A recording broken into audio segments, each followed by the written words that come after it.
In the world of manufacturing, precision and versatility are king, and at the heart of this kingdom, CNC machining. But what makes CNC such a powerhouse isn't just the machines themselves. It's the incredible range of materials they can shape.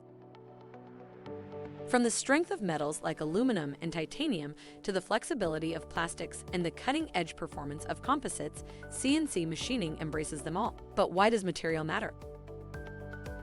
Each material brings its own strengths to the table. Metals offer durability and heat resistance, crucial for automotive and aerospace parts. Plastics, lightweight and cost-effective, are perfect for prototypes and custom components. Composites, like carbon fiber, offer unparalleled strength-to-weight ratios, essential for high-performance applications.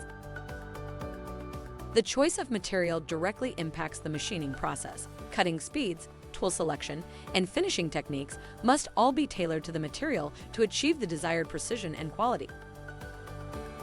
In CNC machining, material choice isn't just about what can be cut.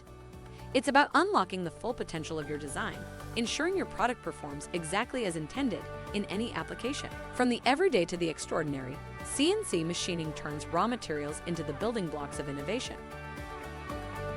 At Design to Product Limited, we transform concepts into reality where precision meets versatility in the art of CNC machining. Our secret: an expansive palette of materials ready to meet the demands of any project. We currently have over 700 CNC centers around the globe, all committed to turning your concepts into reality, ready to take your production to the next level. While our instant quote platform is being updated, our team is ready to assist you directly. Contact Design to Product CNC today. Call, email, or schedule a meeting through our link listed on this video.